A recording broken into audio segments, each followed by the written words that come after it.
Good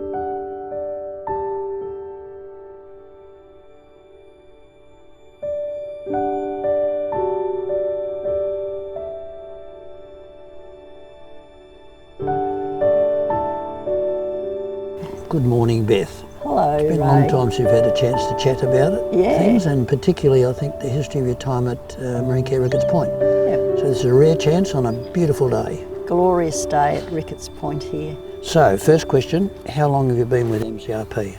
So I joined in 2011 as an ordinary member of the group. Yeah. Well, that makes a pretty long service and good conduct medal almost. Well, a lot of people have been there a lot longer than me, but yes, thank you. What led you to an interest though in the, with your public service background, what led you to an interest in the marine sector in particular? Well, David and I had snorkeled quite a bit in the northern sort of areas where it's warmer in Queensland and also in Indonesia. When we were spending more time in Melbourne and when he was looking for more interests, I saw an ad in the old Leader newspaper, which used to be of course, a written paper that used to come out every week. And what I found was that an ad that actually talked about the Ricketts Point group and was talking about snorkelling. So I said to David, how about you join this group? And so it all went from there. Yeah. Lucky us. Yeah, no, well, lucky us too. Yeah. So you became a member. Yes. And then we had our problems with losing presidents and short things, and then you put your hand up to be president. What caused you to do that? Well, I'd been on the committee for a little while, and we'd had sort of no president for a few years, and it was a bit difficult because organisations would contact us or try to contact us and they wouldn't know who to talk to. It was only if they knew someone that they had a personal connection with in the committee. And so I suggested that we really should go back to having a president and nobody else wanted to be president. So I said, well, I'd be kind of like a figurehead.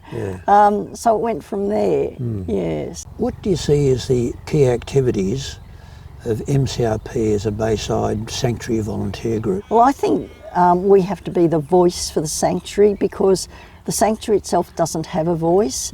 And because of our actual concrete activities like doing beach patrol and doing our snorkelling and doing the rock surveys with Parks Victoria, we actually know a lot about the sanctuary more than I think a lot of other sort of people, even Parks Victoria, which is the managers, because they're not here all the time, whereas we get a lot of feedback from people just walking along the beach and telling us information. What local achievements do you think you've contributed to most, and as well, do you have a future wish list? Okay. I think the main thing that I've achieved is that I've been more active in advocating for the sanctuary in terms of to other environmental groups, to state government, to local government, and in terms of pushing for things like climate change issues to be taken into account in government. So I think that's been a major achievement. Also the beach patrol, setting up beach patrol, that was something that I set up and we continue to have now, and it's a really popular activity for people who may not be able to snorkel.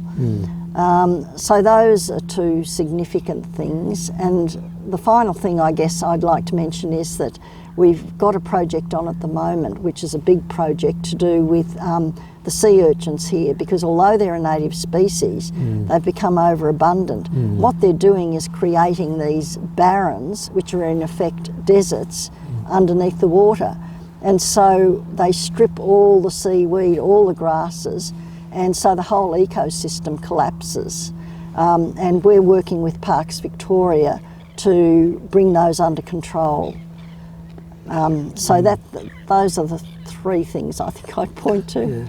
As being somewhat external to it these days, one thing I do see is your lobbying and your relationships with the state government, the council and others, has led to a big increase in Bayside Council's understanding and valuing the reserve. And you know, we're having a Zoom meeting in a couple of weeks' time where they're going to talk what they're going to do about it all for the future in the years. That wouldn't have happened at the start, I can tell you. It was just declared and accepted. But now we've got that enormous strength of the council behind changes here that are important. Yes. And that was one of the things you had a great deal to do with, which was good. Oh, thank you, Ray, because I do spend a lot of time trying to explain to council how different this is to other parts of Bayside. Yeah. What challenges do you feel sort of volunteer groups face in the future? Look, I think our biggest challenge, especially for environmental groups, is getting new volunteers who are prepared to do the kind of behind the scenes work and put in kind of week to week, month to month, because a lot of retirees now like to do things like travel and they like to do things for a short period of time and then go off and do other things. And so I'd love to see more people come who can give a bit more commitment of their time to help do the background work that makes it fun for people to snorkel or to do beach patrols, picking up litter, that sort of thing. That's our big challenge. Getting volunteers is a struggle all over, I think. Proactive contributing volunteers. Yes. You know, that's tough for all of us, and I don't know why it is. It used to be pretty easy, but these days, with more aged people, you think it'd be a lot easier, but it doesn't seem to be. Finding people to accept responsibility as presidents. Yes, exactly. Isn't easy. Exactly. Partly maybe it's because more is required of us as an organisation. You know, we're a registered organisation, so we need to make sure we do AGMs and have our on time and have our annual reports and have our finances in order. Maybe that's part of it. I think also more older people have grandparent responsibilities, which means that becomes a priority. Yeah. Beth, you know, near the final question, but what support would you like to see from the council, Coast Care, other state government instrumentalities and groups like that? I think that with council, what I'd like to see is their understanding that this particular foreshore that goes onto the Ricketts Point Sanctuary is different to other foreshores along Bayside because everything's interconnected. You know, the knee bone's connected to the thigh bone, and so what happens on the foreshore dramatically affects what happens on the sea. So one of our particular issues for our sanctuary that doesn't seem to happen with other marine sanctuaries is we're really loved to death because it's so accessible and because it's so kind of natural, more and more people come here and want to spend their time here, and we have to be careful about how people trample on rocks and things like that. So how you get that balance between people being able to enjoy themselves and also understanding their role in protecting the environment, I think that's big. I find the education process is good. If you can tell people wonderful things about the sanctuary, then they value it more. The ones who would just walk through head down. Yes. And that's a big role, I think, for MCRP and your members. And, yes. Yeah. And also, I think with getting to children at a young age, that's why no question. Beach Patrol is such a good thing because the children teach the adults. Yeah. So if you can get the kids involved and understanding, you know, you're home and hosed, I think. So an open-ended question, I guess, is where to from here for you? Well, for me, I'd like to take more of a back seat, I think. I'd really like to see some younger people who can come up and, you know, be prepared to take on roles of president and other roles on our committee and actually take on some of the work, I guess, that some of our group has been doing for a while. When I say our group, I mean the group that has been, we've had a fairly stable committee for quite a while, but if we could mentor and find those volunteers who would be prepared to step into those shoes. It's going to be the 20th anniversary of the Ricketts Point Sanctuary in November, and one of the things we're going to do is have some of our very much younger members talk about their experience of the sanctuary, and they're only about I think about 9 or 10 and about 15, and what the sanctuary means to them.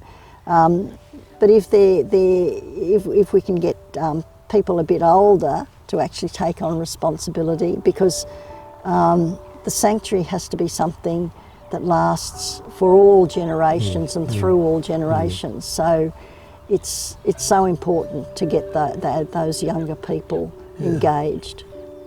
Well, I'm glad we had the opportunity to chat today and get you on record, which is great. Ray. And let's just hope that the years ahead for us are equally achievable years, and we see happy outcomes and the sanctuary thrives. Yes, I think that would be a wonderful outcome for not just us, but for the whole of Victoria. It's such a beautiful, unique area. Yeah, well, thank you again. Yeah, thanks, Ray.